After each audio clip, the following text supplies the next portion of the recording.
Welcome to my YouTube channel Ramesh online. ఇక నుంచి ఉద్యోగులకు పదవీ విరమణ అప్పుడే పింఛన్ మంజూరు.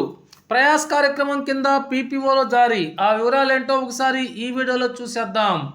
చూసే ముందుగా ఫ్రెండ్స్ ఎవరైనా ఫస్ట్ టైం మన ఛానల్ని విజిట్ చేసినట్లయితే తప్పకుండా సబ్స్క్రైబ్ చేసుకోండి. ఇక విషయానికి వచ్చినట్లయితే ఉద్యోగుల భవిష్య నిధి సంస్థ ఈపీఎఫ్ఓ పరిధిలోకి వచ్చే కార్మికులు ఉద్యోగులకు ప్రయాస్ పథకం కింద సత్వర పదవీ విరమణ ప్రయోజనాల మంజూరులో ఆలస్యంపై యాజమాన్యం ఆగ్రహం వ్యక్తం చేసింది. పదవీ విరమణ చేసిన రోజే సర్వీసు వేతనం ఆధారంగా పింఛను ఖరారు చేసి పింఛను మంజూరు పత్రాలు పీపీఓలు అందించాలన్న లక్ష్యం 4 ఏళ్లుగా నెరవేరడం లేదని పేర్కొంది.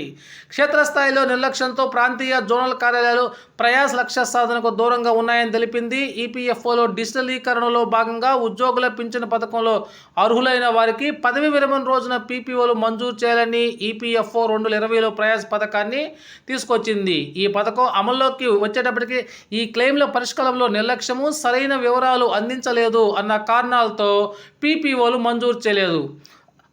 పదవీ విరమణకు ముందుగానే క్లెయిములు దాఖలు చేసినా సర్వీస్ వివరాలు రాలేదంటూ తిరస్కరించారు. ఇటీవల సమీక్ష నిర్వహించిన ఈపీఎఫ్ఓ క్షేత్రస్థాయి అధికారులపై ఆగ్రహం వ్యక్తం చేసింది. పదవీ విరమణ రోజే పీపీఓల మంజూరుకు జోనల్ కార్యాలయాలు, పరిశ్రమలు, సంస్థల యాజమాన్యాలకు 3 నెలల్లో పదవీ విరమణ చేయనున్న ఉద్యోగులకు అవగాహన కార్యక్రమాలు నిర్వహించాలని ఆదేశిస్తూ అదనపు కేంద్ర పీఎఫ్ కమిషనర్ అప్రజిత జగ్గి ఆదేశాలు జారీ చేశారు.